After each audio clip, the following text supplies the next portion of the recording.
This is 5 Things You Should Know. I'm Trudi Daniels. There were no long lines to get a hold of this unique Apple device that was out this week. The Apple stores weren't mobbed because it was the Apple One. It was the very first device made by Steve Wozniak and Steve Jobs in a garage in California, and it came all the way from there to here. It'll be on display at the Henry Ford Museum in Dearborn.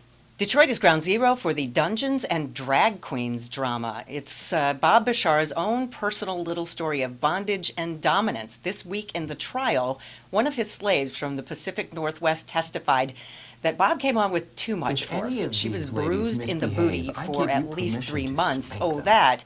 And he was on the blower to someone, demanding that that person, we assume was Joe Gens, get the job done before he gets home. He also left a little pair of underwear behind. They were blue and on display, exhibit number 1 in the courtroom this week. Check out the Back to the Future Now invention. It's actually come to be. The hoverboard from the movie is in real life now being tested at California skate parks. Tony Hawk actually tried it out a little bit.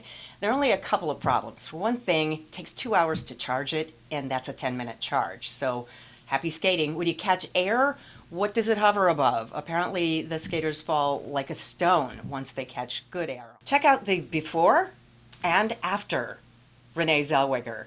Little Bridget Jones showed up on a runway this week, and the question mark above everybody's heads were, who is that? so Turns out ugly. she claims that she's happy and that gives her a more relaxed and fresh look. But at age 45, nobody's buying that. And she is the talk of the town. They think the cosmetic surgeon was trying to put her in witness protection. And give it up for the poor man's prosciutto, bologna. It was invented this week many years ago in Italy, Bologna, Italy, as a matter of fact. And they call it a mortadella, which I think translates to, doesn't it, Adam, death loaf? Possibly.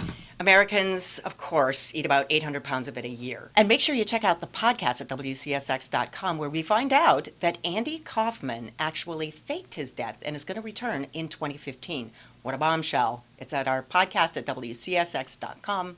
And that's 5 Things You Should Know.